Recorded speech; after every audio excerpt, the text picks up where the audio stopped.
Hello everyone. So basically আজকে এক জায়গায় যাচ্ছি। লাস্ট পার্টি জানিয়েছি কার কি হচ্ছিল, না দেখে থাকলে প্লিজ চেক আউট করে নিও। যাবার পথে কলকাতায় বাবুদের বাড়ি পড়ে।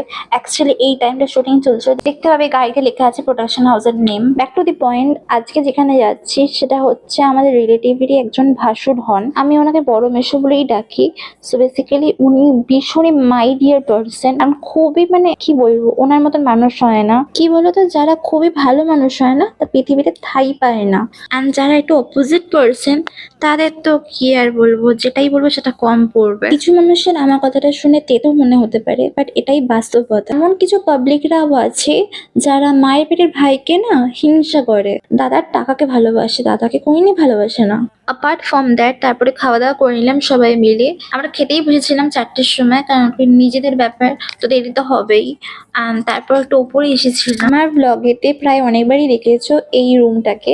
সো বেসিক্যালি আমি এখানে এসে যতবার থেকেছি এই রুমেতেই থাকতাম। তারপর কাজের সূত্রে, কলেজের সূত্রে আর এখানে আসাই হয় না, যে যার কাজের লাইফে ব্যস্ত হয়ে গেছে। মাঝে মধ্যেই আসা হয় কিন্তু থাকা হয়ে ওঠে না। সো এখানে আমার মেশো আর দাদা এখানে হাই করলো, প্লাস মাও হাই করলো। অ্যান্ড এটা হচ্ছে আমার ছোটদার মেয়ে রাশি। অ্যান্ড সো কিউট না, কি বলবো।